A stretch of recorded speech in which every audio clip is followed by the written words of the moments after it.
السلام علیکم دوستو، آج کی کہانی کا نام ہے تصویر کے پیچھے۔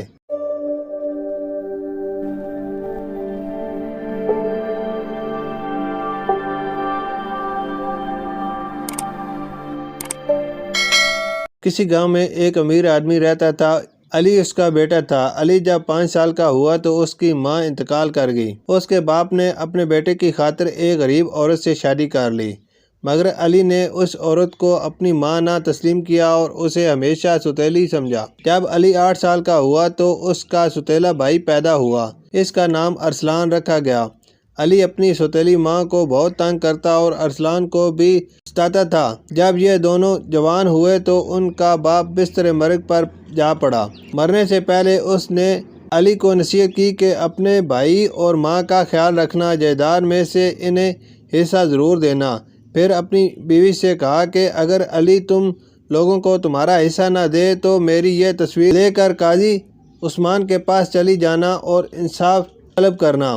یہ کہہ کر اس نے بیوی کو ایک فریم میں لگی ہوئی تصویر تھمائی اور ہمیشہ کے لیے آنکھیں موند لیں۔ اس کی وفات کے چند دن بعد علی نے اپنی سوتیلی ماں اور ارسلان کو گھر سے نکال دیا۔ وہ دونوں کرائے کے گھر میں رہنے لگے اور محنت مزدوری کر کے اپنا گزارا کرنے لگے۔ ایک دن اچانک اس کی ماں کو علی کے باپ کی بات اور اس کی دی ہوئی تصویر یاد آ گئی۔ وہ فوراً قاضی عثمان کے پاس گئی اور سارا واقعہ اس کے گوش گزار دیا۔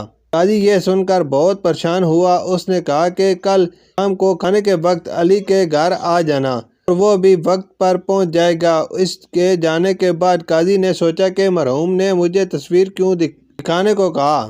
اس نے تصویر فریم میں سے نکالی تو تصویر کے پیچھے ایک اور وصیت تحریر تھی۔ لکھا تھا کہ اگر میرا بیٹا ارسلان اور اس کی ماں جائیداد میں سے حصہ نہ دے تو گاؤں میں میرا جو پرانا مکان ہے اس کی مغربی دیوار کو توڑ کر اس میں جو سونا اور زیورات موجود ہیں وہ نکال کر ارسلان اور اس کی ماں کو دے دیے جائیں۔ اگر علی ان کو جائیداد میں سے حصہ دے دے تو دونوں بھائی اور زیورات برابر بانٹ لیں۔ قاضی نے وصیت پڑھ کر اس کو سنبھال کر اپنے پاس رکھ لیا۔ اگلے دن شام کے وقت جب وہ علی کے گھر پہنچا تو ارسلان اور اس کی ماں گھر کے باہر موجود تھے۔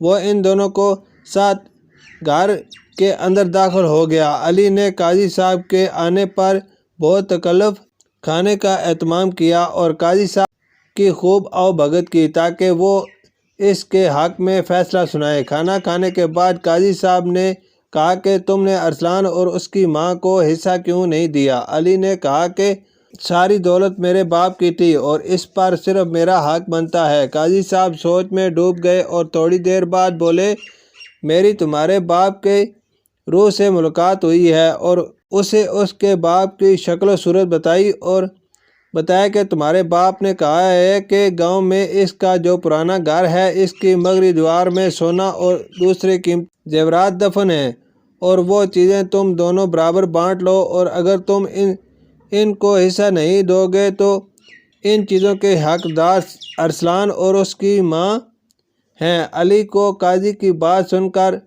لگا کہ وہ اسے جائیداد ہتھیانے کی کوشش کر رہے ہیں۔ علی نے کہا کہ ٹھیک ہے، وہ سونا ان کو دے دیں مگر میں ان کو جائیداد نہیں دوں گا۔ اگلے دن قاضی عثمان نوکروں کو لے کر پرانے گھر پہنچے اور مغربی دیوار توڑ دی اور تمام سونا اور زیورات ارسلان اور اس کی ماں کو دے دیے۔ علی کو جب اس بات کا پتہ چلا تو وہ پچھتایا، مگر اب پچھتانے کے علاوہ اور کیا ہو سکتا تھا، اور ارسلان اور اس کی ماں ہنسی خوشی رہنے لگے۔ شکریہ۔